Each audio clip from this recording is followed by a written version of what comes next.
నిర్గమకాండము 33వ అధ్యాయము. మరియు యెహోవా మోషేతో ఇట్లనెను, నీవు ఐగుప్తు దేశం నుండి తోడుకొని వచ్చిన ప్రజలను బయలుదేరి నేను అబ్రాహాముతోనూ ఇస్సాకుతోనూ యాకోబుతోనూ ప్రమాణము చేసి నీ సంతానమునకు దీనినిచ్చేదనని చెప్పిన పాలు తేనెలు ప్రవహించు దేశమునకు లేచిపొండి. నేను నీకు ముందుగా దూతను పంపి కనానీయులను, అమోరీయులను, హిత్తీయులను, పెరిజ్జీయులను, హివ్వీయులను, యెబూసీయులను వెళ్లగొట్టెదను. మీరు లోబడనొల్లని ప్రజలు గనుక నేను మీతో కూడా రాను, త్రోవలో మిమ్మును సంహరించెదనేమో అని మోషేతో చెప్పెను. ప్రజలు ఆ దుర్వార్తను విని దుఃఖించిరి. ఎవడనూ ఆభరణములను ధరించుకొనలేదు. కాగా యెహోవా మోషేతో ఇట్లనెను, నీవు ఇశ్రాయేలీయులతో, మీరు లోబడనొల్లని ప్రజలు, ఒక క్షణము మాత్రము నేను మీ నడుమకు వచ్చితినా మిమ్మును నిర్మూలము చేసెదను గనుక మిమ్మును ఏమి చేయవలెనో అది నాకు తెలియనట్లు మీ ఆభరణములను మీ మీద నుండి తీసివేయుడి అని చెప్పుమనెను. కాబట్టి ఇశ్రాయేలీయులు హోరేబు కొండ యొద్ద తమ ఆభరణములను తీసివేసిరి.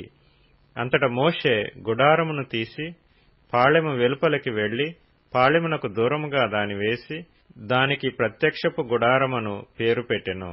యెహోవాను వెదికిన ప్రతివాడును పాళెమునకు వెలుపల నున్న ఆ ప్రత్యక్షపు గుడారమునకు వెళ్ళుచూ వచ్చెను. మోషే ఆ గుడారమునకు వెళ్లినప్పుడు ప్రజలందరూను లేచి ప్రతివాడు తన గుడారపు ద్వారమందు నిలిచి అతడు ఆ గుడారములోనికి పోవు వరకు అతని వెనుక తట్టు నిదానించి చూచుచుండెను. మోషే ఆ గుడారములోనికి పోయినప్పుడు మేఘస్తంభము దిగి ఆ గుడారపు ద్వారమందు నిలవగా యెహోవా మోషేతో మాట్లాడుచుండెను. ప్రజలందరూ ఆ మేఘస్తంభము ఆ గుడారపు ద్వారమున నిలుచుట చూచి లేచి ప్రతివాడును తన తన గుడారపు ద్వారమందు నమస్కారము చేయుచుండిరి. మనుష్యుడు తన స్నేహితునితో మాట్లాడునట్లు యెహోవా మోషేతో ముఖాముఖిగా మాట్లాడుచుండెను. తరువాత అతడు పాళెములోనికి తిరిగి వచ్చుచుండెను.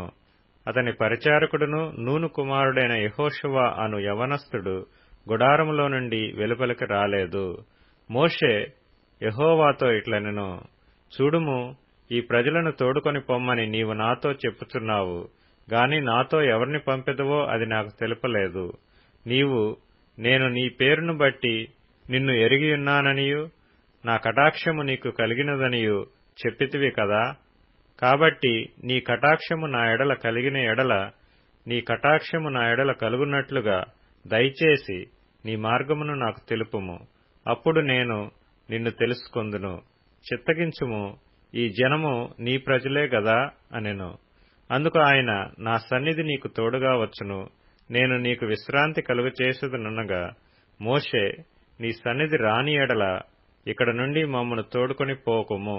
నా ఎడలను నీ ప్రజల ఎడలను నీకు కటాక్షము కలిగినదని దీనివలన తెలియబడును, నీవు మాతో వచ్చుట వలననే కదా. అట్లు మేము అనగా నేనును నీ ప్రజలను భూమి మీద నున్న సమస్త ప్రజలలో నుండి ప్రత్యేకింపబడుదుమని ఆయనతో చెప్పెను. కాగా యెహోవా, నీవు చెప్పిన మాట చొప్పున చేసెదను. నీ మీద నాకు కటాక్షము కలిగినది, నీ పేరును బట్టి నిన్ను ఎరుగుదునని మోషేతో చెప్పగా, అతడు దయచేసి నీ మహిమను నాకు చూపుమనగా, ఆయన, నా మంచితనమంతయు నీ ఎదుట కనపరచెదను, యెహోవా అను నామమును నీ ఎదుట ప్రకటించెదను. నేను కరుణించు వాని కరుణించెదను, ఎవనియందు కనికరపడెదనో వానియందు కనికరపడెదనెను. మరియు ఆయన, నీవు నా ముఖమును చూడజాలవు, ఏ నరుడును నన్ను చూచి బ్రతకడనెను. మరియు యెహోవా, ఇదిగో, నా సమీపమున ఒక స్థలమున్నది, నీవు ఆ బండ మీద నిలువవలెను. నా మహిమ నిన్ను దాటి వెళ్ళుచుండగా ఆ బండ సందులో నిన్ను ఉంచి నిన్ను దాటి వెళ్ళు వరకు నా చేతితో నిన్ను కప్పెదను. నేను నా చెయ్యి తీసిన తరువాత నా వెనుక పార్శ్వమును చూచెదవు కాని నా ముఖము నీకు కనబడదని మోషేతో చెప్పెను.